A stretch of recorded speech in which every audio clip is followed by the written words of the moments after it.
Cyndy here.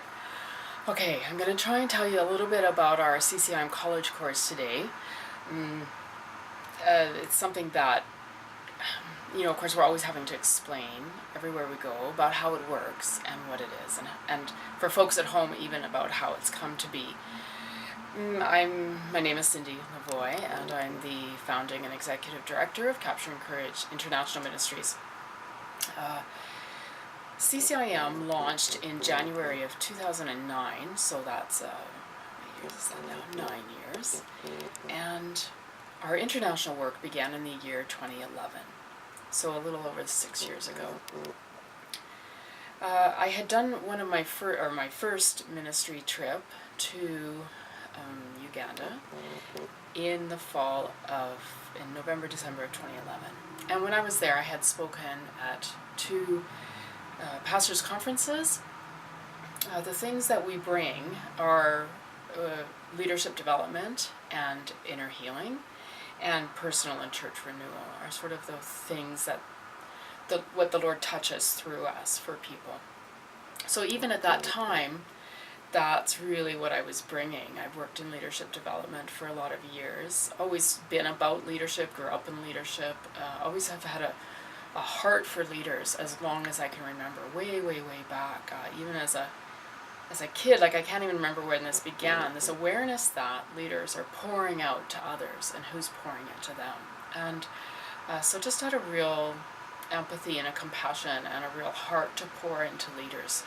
I've also, for the last 15 plus years, been an inner healing prayer minister at home in Canada, and began that journey myself earlier than that, finding the Lord's touch in a deep way within my own spirit. Even though I had come to know Jesus Christ when I was 6 years of age, had been reading the Bible myself since 7 or 8 years of age. My parents would have been reading it to me before then. It wasn't until I was in my mid-30s that I really found my life and my person sort of broken open before the Lord, and where I came to the end of myself. And coming to the end of ourselves is the most amazing thing. It's there that we find ourselves rebuilt in the Lord, and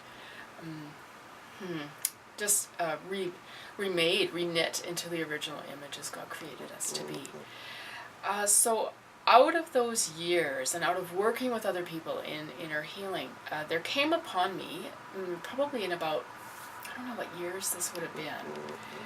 Oh boy, 10 years ago anyways, now at least. Just this real compelling to bring inner healing to Indigenous pastors around the world. Now I had no clue or sense of where this compelling came from. It wasn't something I had ever thought of before. It was just a compelling upon me. So much so that for a couple of years, I would go to our local missions fest that happens in Vancouver every January, and I would walk around all of the booths and see who was working with pastors around the world, and to see if a collaboration that would bring inner healing might be possible. During those couple of years, as I was exploring that and really just kind of bearing this weight and this compelling upon me, I didn't really find very many people who were working with pastors, at least not represented at this local event. I did have a few conversations with people, but nothing really came of it. And, long story short, I was actually to found and lead what we've now called Capture and Courage International Ministries, where we are in fact pouring into leaders in the majority world. So the whole thing's been a journey, and I'll tell even more of that journey maybe on another time. But today I want to explain about this course that we now have. So I had gone on this first ministry trip in November, December of 2011, and had quite a few requests, stay, set up a school, and teach us here. Now, because the Lord had been preparing me for this work for some time, I knew I wasn't to stay. I knew that the call on my life is to go. It's why I've been so many places in the last 6+ years. But as a bit of a peace offering, I said to them at that time, I said, well, I can't stay, but I could write a small topical Bible study that I could send to you by email, once or twice a month. And so I took down emails, and I came home with this little email list, and I began writing the first volume of what we've called Capturing God's Heart. And over the next 6 months, I was doing one every 2 weeks or so, and then I did realize that 2 a month was too many, and we took it down to where I was writing 1 a month. And so volume 50 was actually written in December of 2016. So 5 years created these 50 volumes. I'll never forget, volume 3 is forgiveness. One of the first things that had laid so heavy on my heart after that first ministry trip was that when I was there with the pastors and with the leaders in Uganda, as I was hearing them praying, I was hearing them repeating, God forgive us, God forgive us, God forgive us. And that broke my heart, quite frankly, because from what I know, forgiveness is a done deal. It was accomplished more than 2,000 years ago when Jesus hung on a cross. And of course it was the heart of God long before that. Jesus Christ just sort of legally determined it, I suppose. So I heard the pastors saying, please forgive me, and I thought, oh my goodness, how difficult it must be to lead a people, to minister to a body of people, a congregation, to live God's love within a parish if one hasn't come fully to the understanding of forgiveness, and that God's not angry, and that He's loving us with an everlasting love and delights in us and just wants to do life with us. These are all the things that I had learned through my own inner healing years, coming to understand that God's for us. He's for us. So volume 3 of the Capturing God's Heart volumes is forgiveness. And I'll never forget one of the pastors I had been with. I get a text from him in the middle of the night, which would have been, their afternoon, Sunday afternoon. And he says, oh, God has moved among us today. We looked at the study Forgiveness, and we wept. And we have been healed. And joy. We now have joy. And it was this beautiful little message that came through. And it just blessed my heart, of course. I was so touched. And of course the context is you have to understand that men don't cry in Uganda. It's not the culture. It's considered a weakness and frowned upon. And yet this brokenness of the Lord came upon them. And not a brokenness of how terrible they are, right? It wasn't an awareness of that. It was a brokenness of how great God's love is and how precious they were in His sight. And so that was just an amazing, I'll never forget that moment when that text came through from Uganda to my phone. So I continued to write these God's Heart materials, these God's Heart volumes. So the first one of that I began in December of 2011, and then in May or June of 2012, I had a friend here at home in the Vancouver area say to me, Cyndy, could you write about spiritual authority? And out of me gurgled this yes, and stuff just began pouring out of me, and I immediately after that conversation with her found a few notebooks, and I just began writing and writing and writing. I had been through my own years of really finding the authority of God in my own life, standing in the authority that Jesus Christ gives us, no longer remaining passive in regards to the things that are against us, or that are confounding our lives, but really starting to declare, well, no, this isn't going to happen on my watch here, because in the name of my Lord Jesus Christ, I declare such and such. And so I began to jot as fast as I could this material that has become a part of the course. But at the time, I didn't know what I was going to be doing with it. It was just a question that had been asked by a friend, and then it had begun to kind of pour out of me. Then in August of 2012, just a couple months after that conversation with my friend, I was in Uganda again, and one of the pastors there, who had been my translator for a part of my first and second and third trip, that was my third time, he said to me, Cyndy, you've been here 3 times now and you need to make this official. Please teach us to do what you do. And so I knew he was talking about the spiritual authority piece. And so with these 2 sort of injunctions in mind, I began writing. And really knew, again, this compelling of the Lord to just keep writing and to keep working on what the Lord had been showing me and breaking it down in a way that I could explain it and pass it on to others. And so I set into that work for a number of years. They were hard years. They were years when I had to give up my apartment. I couldn't any longer pay my bills. I moved in with my parents. I entered into this bubble where I just kept writing. Every once in a while I would get wind of people around about, oh, Cyndy just needs to get a job. And I would often think in my own mind, oh my gosh, what am I doing? I just need to get a job. But then I would be immediately reminded that, no, I have a job. I'm supposed to be writing. But still, I didn't know who I was writing for. I didn't know if I was writing for an overseas audience or for a Western audience. I didn't know the context or the culture to which I was writing. I just knew I had to keep writing and keep fleshing out these ideas and again, everything the Lord had been showing me. So then, fast forward a couple years to the September-October of 2014, and I was on a 3-week... I'd been to a number of other countries. Where had I been? I can't remember. Anyways, I had been to a number of other countries, but then I was back in Uganda again for 3 months. And now, when I go to a country for ministry, I'm with people after people after people, like inviting pastor, and then the next inviting pastor, and then the next inviting pastor.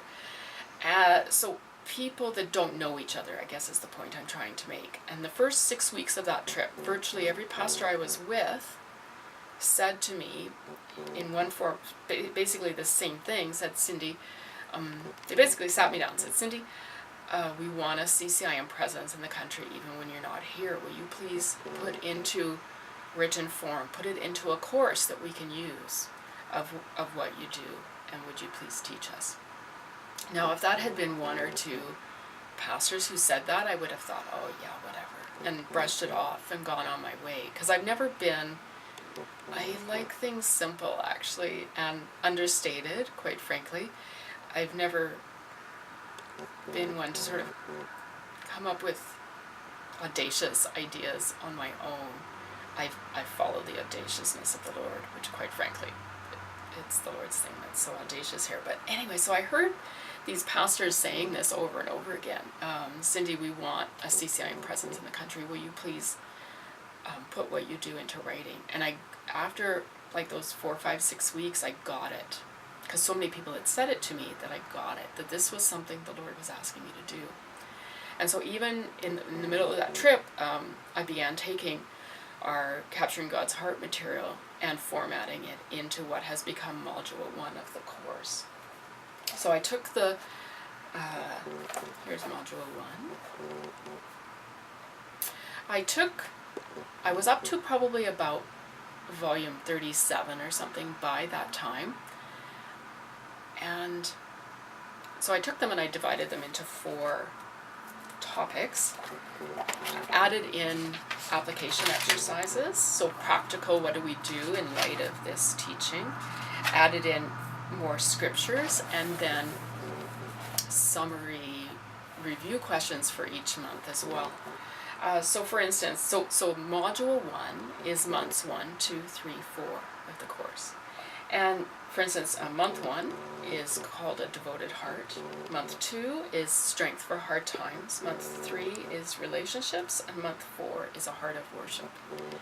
And I finished this first module, again, because the content had already been done, right? I'd been writing the God's Heart materials for, let's see how many years by that time, 3.5 years. No, 3 years, something like that. Anyways, and so all I had to do was format it into a course, decide how it would be presented. So the God's Heart materials became the basis for Module 1, months 1 to 4. And really in this Module 1, we capture the heart of God for ourselves. Again, that piece about forgiveness. Do we go forward knowing we're forgiven? Or do we go forward thinking God's always just waiting to whip us? Right? Like, that would completely change how we minister to people, completely change our relationships and the way we interact and the way what we expect from people or the way we respond is completely changed. A different thing depending on who we know God to be for ourselves. And so what this does, it really calls us to our own inner garden with the Lord, and it challenges our thinking about how the world works, how God works with us, and what his heart is. And so that's what Module 1 is. And then, so I finished this one in January of 2015, and then I was off to India for 9 weeks, and so I took Module 2 with me, and of course kept working on it while I was in India. Module 2 is what I had begun working on in May or June of 2012, the Walking in Spiritual Authority. So this is Module 2, and it's months 5, 6, 7, and 8. The chapters, let me see, for this one. So month 5 is God's Heart for this world. Month 6 is God Invites Us. Month 7 is We Stand in the Gap. And month 8 is Spiritual Warfare. So in Module 2, we look at authority first and foremost. Now, we've gotten authority really wrong, generally speaking, and I think the church is almost the worst at it. You know, the atrocities done in the name of God around the world are absolutely horrific, and we've gotten this idea that authority is about domination, but it's not at all. And then we also have this idea that authority has to do with hierarchy and with position. And that's not really it either. In fact, according to John Maxwell, leadership guru, I don't know how many, 40, 50, 60 books he's written on leadership. In one of his books, he asserts that actually positional leadership is the lowest form of leadership. And so in here we look at, well, what is leadership? And basically I would summarize, not what is leadership, but what is authority. And basically I would summarize authority as living aligned with the Lord in such a way that we carry a piece of who God is that impacts and transforms someone, somewhere, somehow, where God has access to breathe through us. And so it's where we become a canvas for the Lord in this world. And that impacts not only this world, but the spirit realm as well. It carries through all of the layers, so to speak, and we're touched in a way that actually we're transformed and we're changed. It's not self-help, it's not trying harder, it's actually greater surrender, that sort of thing. So that's what Module 2 is. And so it took me a while to finish Module 2. Even though I'd been writing it for a long time, I was really careful to articulate these principles really, really clearly, and to really trust the Lord for, oh my goodness, to put it the right way and say it the right way and teach it the right way, because I was quite freaked out, actually. This has been a fearful work. Many times, in fact, when I was, particularly with Module 2, there would be times when I would just be so overcome with the Lord that I would have to get off my chair, right where I'm sitting at my computer. I have to get off my chair and get on my knees in worship. And I was just so overcome with the glory of God. And so it got to the point where I would say to the Lord, okay, how am I supposed to finish this work if I have to keep getting on my knees? Because it was, anyways, such a profound process. Fearful fearful process. So I took my time to do it well and double check and check again and go back through and make sure I was never saying anything that was a half thought to me. I never wanted to pass on something that I didn't know. So it took a bit of time, and in fact I can't even remember how long it took me. I do know people were waiting for it. They were waiting. There was some classes that had begun teaching Module 1, and then as soon as so Module 1 again, month 1, 2, 3, 4, and then as soon as they would finish Module 1, they'd email me, and I would just have gotten month 5 done. I would send them off month 5, and so on, and there was classes waiting for me to finish it and to have it being taught as fast as I could finish it. An amazing thing happened in that same year of 2015. In September, I did a quick 8-day trip to Uganda for the purpose of seeing these classes. I went to one class in Western Uganda. They had done the course up to about month 6, end of month 6 into month 7. And then another class in the West that had done the same. Excuse me, I've been a bit sick these last couple days. My voice has held up pretty good so far. Anyways, I went for about 8 days, did a whirlwind trip. It was kind of crazy the amount of distance traveled, but I got to attend these 2 classes of people, and I was not prepared for what I found. The joy in these people's lives was unbelievable. And yeah, it was quite something. I wish I had videoed it at the time. Of course, I took many notes. I just wrote and wrote and wrote and wrote and wrote as they were saying what they were saying. And we have all of that's on the website, their comments, and then oh my goodness, so many cents. We have a page on the website of feedback from the material that we bring that it just goes on and on and on. It's actually, I put too much on there, but that it was critical. As I look back now, I can see that it was really important for me to have witnessed how the material was impacting their lives, because it was going to take me another year, almost another 2 years to finish the course.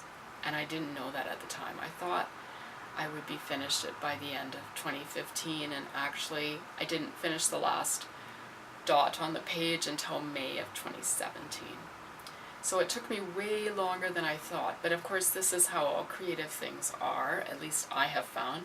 They take on a life of their own, and they draw us in, and they compel us forward way beyond what we would have thought to give to it, or the length of time that it would take, or the commitment necessary, the faithfulness necessary is always a surprise. At least it is to me. So, but seeing those folks, and again the impact of this material, or of the Lord through this material on their lives, really spurred me on. It gave me what I needed to keep plodding along. And so I had a few super heavy writing years. 2015 and 2016 were heavy writing years, about 12 hours a day. And then I was often, when I was home, I was doing prayer ministry on top of that. And then otherwise I was on ministry trips and ministering on top of that. So these heavy writing years took me a little bit to recover, actually. But so then at some point in time, I began Module 3, which is months 9, 10, and 11. Now this is only 3 months, but it's the same size as the other ones, just because of how the content came together.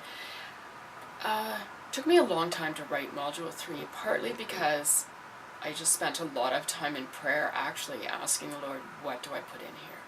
How do I finish this off? What's really important or not? I didn't make it a 4-month thing because month 12 is meant to be for final testing and assessment. So I had just made it 3 months. And so month 9 is Poverty Strongholds. And here we look at the things that seem to lock poverty into place outside of pervasive systemic corruption and problems. I don't really address that. I address it as an overview, as another part of Poverty Strongholds.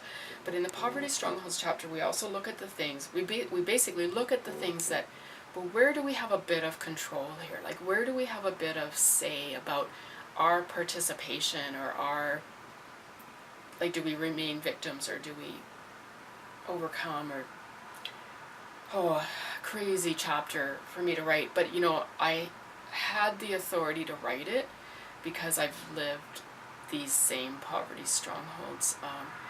There was a time when I was starving myself so my kids could eat, way back years ago. There was a time when my financial bucket, so to speak, had a big hole in it, and it didn't seem to matter what I did, everything drained away. And there was a time when I couldn't clothe my kids, and I depended on other people giving us clothes so that they would be able to grow into the next, into the next season or into the next size. And I've had my financial house broken right down to nothing, and then had it rebuilt piece by piece with the Lord in a really slow way, so that I could actually catch each of those principles and put them back together again, and see how we rebuild our lives out of ashes, and the things that have to happen within us, and then the way we need to be in the world to cooperate with a rebuilding. So, if I hadn't gone through my own really, really difficult years and had these experiences, I would not have any authority to write this chapter, right? At all. But within this chapter we have, for instance, we look at violence. When there's violence, it's like we're always got the rug pulled out from under us. We just start to get back up on our feet again, get things going and organized, and then violence knocks us down. And so the International Justice Mission, in their book, The Locus Effect by Gary Haugen, identifies violence as the key thing that keeps poverty in place around the world. And when I had read that book, I realized, this is accurate, actually, at least from my own experience. I know, right, again, that feeling of you're just sort of starting to get back up, and then the rug's pulled out from under your feet again.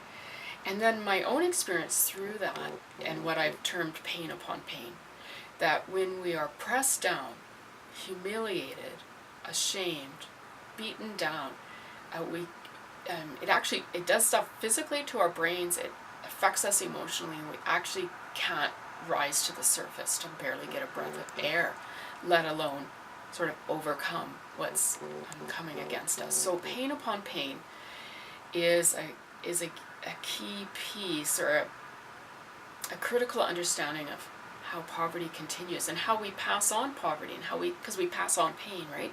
Unless there's a healing within our own lives, we pass on the pain that we ourselves have experienced. And I've seen this in a lot of the places I've been, a lot of the villages and towns that I've been in overseas as well. I saw it in my own life. But so really, at the end of the day, in fact, this pain upon pain piece is how God works through Capture and Courage International Ministries. We have found God, the healer of our pain and the restorer of our lives. And now we give this away. We do this for others. We declare this for others in a deep heart sort of way, where people can then kind of, could take a breath and look around and not be so confounded within their spirit or their soul or within their bodies. And then, I'm telling you about month 9, but somehow this really stands out to me. And then I've got the stories we tell. We all have stories, and what I mean is the things we make up to explain why such and such happened. And I'm not even going to say any more than that, because I could talk a long time about that one. But anyways, so that's month 9, Poverty Strongholds. And then month 10 is Becoming Disciples.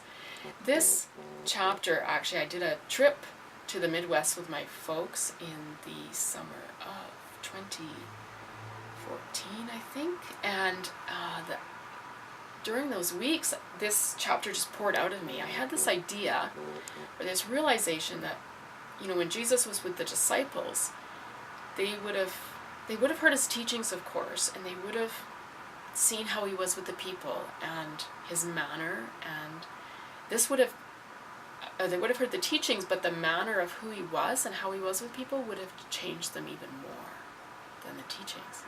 And then it just came to my mind, well, how would they have been changed? And here's what I had jotted down: well, transformed hearts. They would have had transformed hearts. They would have had changed thinking. They would have come into God's worldview, right? Not our own. Growth in leadership. They would have grown in personal prayer and then in spiritual authority. And so I had jotted down month 10, and then reworked it and refined it so that it would become part of this course. All the way through, when I was putting the final bits together, I was thinking, oh, should I put this in? It seems kind of hokey to me. I'm not sure if it should be in there. And then one of our CCIM team guys in Uganda just a couple months ago, when he was, or probably about half a year ago now, when he was reading through month 10, he mentioned, wow, thank you for this. Oh my gosh, this month has been so both affirming and challenging to me. And I said to him, oh, thank you for telling me this, because I almost didn't put it in the course. And he was appalled, or, just like, oh my gosh, you nearly never put it in the course? That would have been terrible. So we just trust the Lord with this stuff, right? And go forward with God, yes, no. And I wanted to take it out, but I always had this sense that the Lord wanted it in there. And then month 11 is practically speaking. Now, module 3, named Capturing Courage, Discipleship, Focus. And, you have to understand, in the West, when we think of discipleship, we think about teaching people how to pray. We teach how to read their Bibles, how to preach sermons, how to share the gospel, how to lead people to Christ, how to hear the voice of the Lord, how to walk in obedience to the Spirit, these sorts of things, right? But I work with pastors, and these pastors are preaching every week. They're healing people every week. They're sharing the gospel every week. So what would discipleship look like for them? Like, what, for those of us who are doing these ministries of the Lord, what does discipleship look like? And so that was part of how module 3 has come together, is what would be the deeper thing for those of us who are leaders and for pastors who are already, who don't need to know how to share the gospel. They've got that one down. In fact, we need to, quite frankly, be learning from them. How to heal the sick, we could learn from them, right? They see way more healing than we ever see in the West.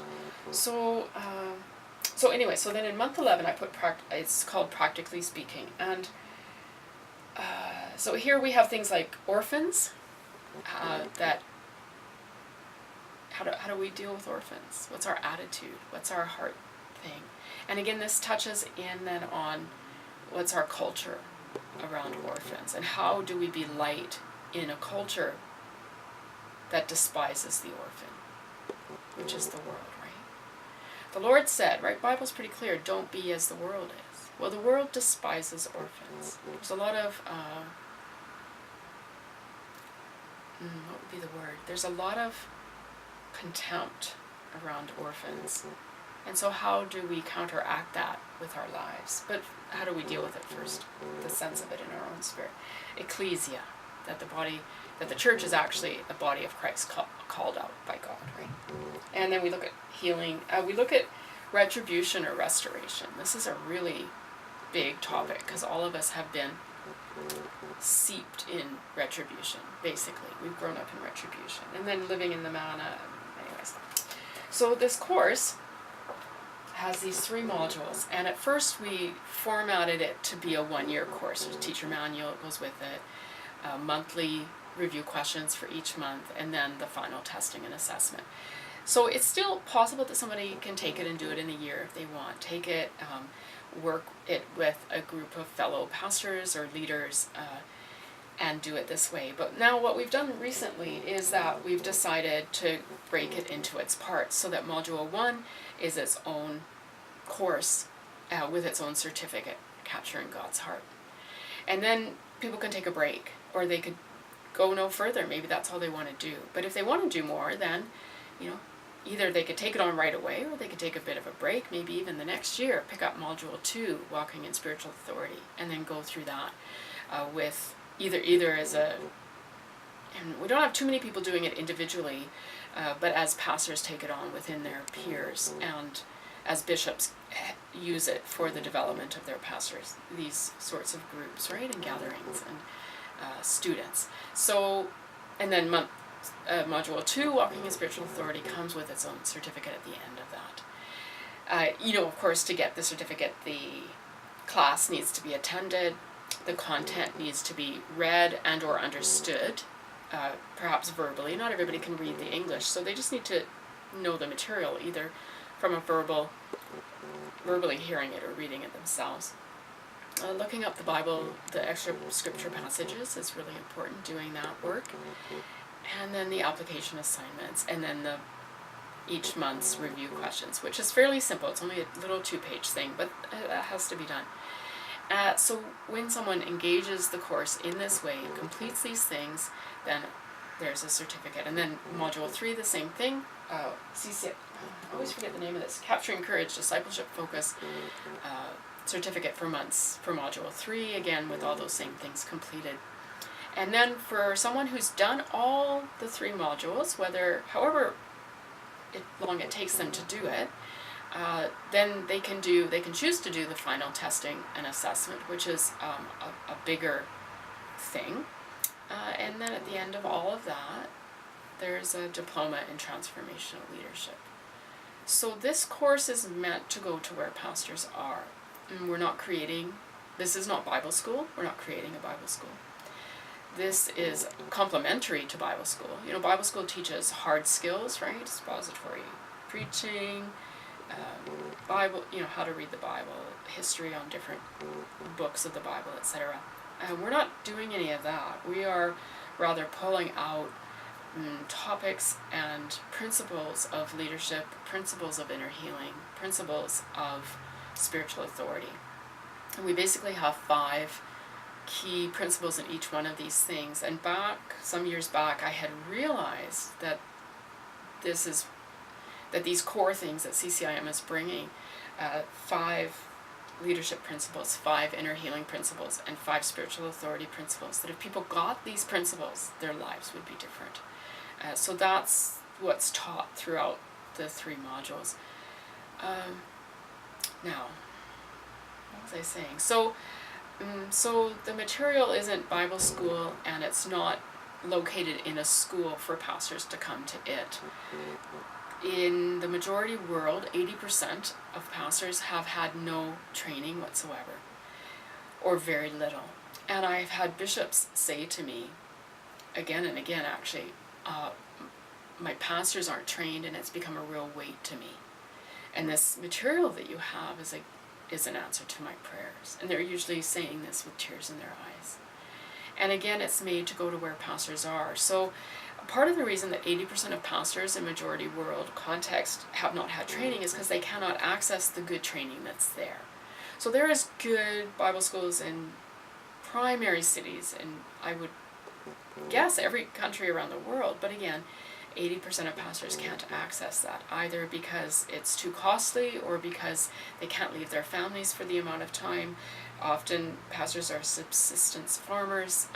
There's any number of reasons why they can't get to the training that's available.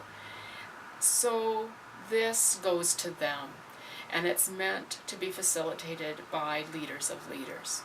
So leaders would step up to the plate and say, I want to help pass this out to my fellow leaders. Yes, I'll take on the course, I'll read it for myself, I'll begin to do the course for myself, and then help me show me how I can teach it to my peers, to the other leaders within my network or within my area.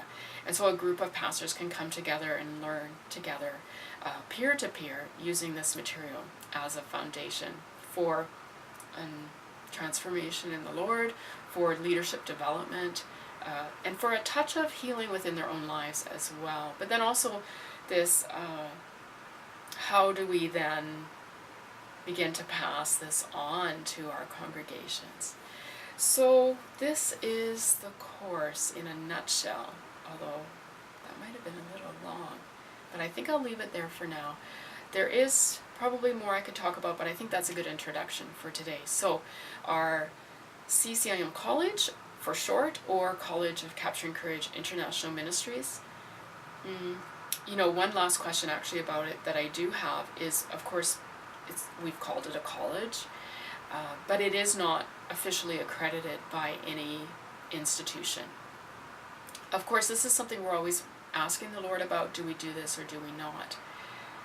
The key thing for us is this, and if accreditation requires accredited teachers, then we won't ever go that path.